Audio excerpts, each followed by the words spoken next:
ছোটবেলা থেকেই শুনে আসছি, বিদেশ মানেই স্বপ্নের জায়গা। টাকার পাহাড়, গাড়িবাড়ি, সুখশান্তি আর রাজকীয় জীবন।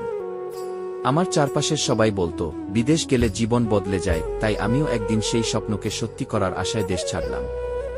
বিমানের জানালার বাইরে তাকিয়ে দেখি, আমার চেনা পৃথিবীটা ধীরে ধীরে ছোট হয়ে যাচ্ছে। মা বাবা, ভাই বোন, প্রিয় বন্ধুরা, পুরনো রাস্তা, মায়ের বাজার, সবকিছু রেখে যাচ্ছি পিছনে। মনের ভিতর তখন একরাশ আশা, কিছুটা ভয়। আর একটা কথাই মাথায় ঘুরছিল, এই তো শুরু, একদিন সব ঠিক হয়ে যাবে। কি বিদেশে পা রেখেই বুঝলাম, এখানে কেউ আমার মতো নয়। ভাষা বুঝি না, রাস্তাঘাট চিনি না, মুখগুলো অচেনা। সবাই ব্যস্ত, কেউ কারো দিকে ফিরেও তাকায় না। প্রথম রাতটা হোস্টেলে একা কাঁদতে কাঁদতেই কেটে গেল। মায়ের মুখটা মনে পড়ল, চোখ ভিজে গেল। পরদিন সকালে কাজে গেলাম।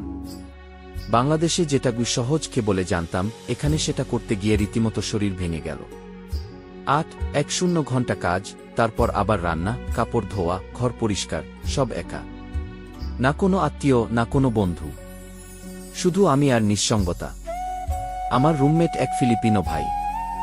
সেই প্রথম দিন হেসে বলেছিল, welcome to the real world. তার মুখের সেই কথাটা আজও ভুলিনি। প্রতিদিনই যেন একটা যুদ্ধ। নিজের সঙ্গে, সময়ের সঙ্গে, ক্লান্তির সঙ্গে। কখনো কাজ পেতাম, কখনো বসে থাকতাম, দুশ্চিন্তায় বুক ফেটে যেত।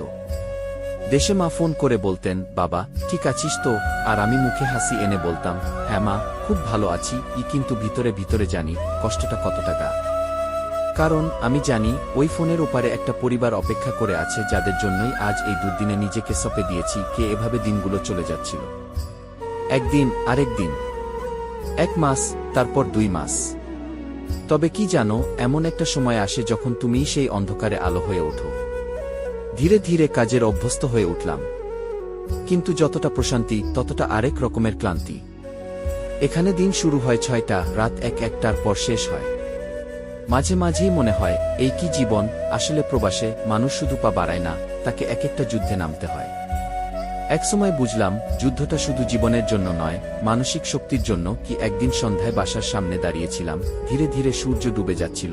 আকাশের সোনালি রঙের ছোঁয়ায় হঠাৎ মনে হলো, এটা তো আমার জীবন। আসলে আমি কোথাও যাব না।